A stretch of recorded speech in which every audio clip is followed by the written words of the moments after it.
प्रेग्नन्सीमध्ये ताप किंवा सर्दी झाली तर काय करावं? हॅलो हाय, वेलकम इन आरोग्य सखी. गर्भधारणेदरम्यान कधी कधी ताप, सर्दी, खोकला असे अनेक त्रास होतात आणि लगेच भीतीही वाटते. कोणतं औषध घ्यावं किंवा घेऊ की नाही. पण सगळ्यात आधी हे लक्षात ठेवायचं की स्वतःहून कोणतंही औषध घ्यायचं नाही, कारण गर्भधारणेच्या काळात काही औषधं ही बाळावर परिणाम करू शकतात. त्यामुळे डॉक्टरांच्या सल्ल्याशिवाय कोणतेही औषध घेऊ नये.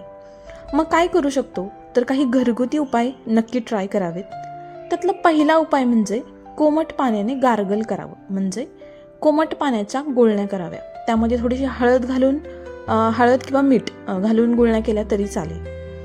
तसाच दुसरा घरगुती उपाय आहे थोडीशी स्टीम घ्यावी, म्हणजे जास्त गरम नको पण हलक्या कोमट पाण्याची स्टीम घ्यावी, जेणेकरून सर्दी आणि घसा दोन्हींना पण आराम मिळतो. तसंच तिसरी गोष्ट आहे हळद, आलं आणि मध घातलेलं कोमट दूध प्यावं. तेही सर्दीसाठी आणि खोकल्यासाठी खूप फायदेशीर ठरतं. तसंच शेवटचा उपाय म्हणजे भरपूर पाणी प्यावं आणि भरपूर अशी विश्रांती घ्यावी.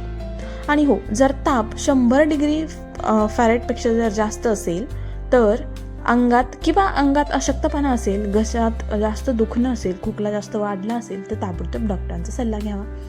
लक्षात ठेवा, थोडीशी सर्दी सामान्य असते, पण स्वतःहून औषध घेणं हे धोकादायक ठरू शकतं.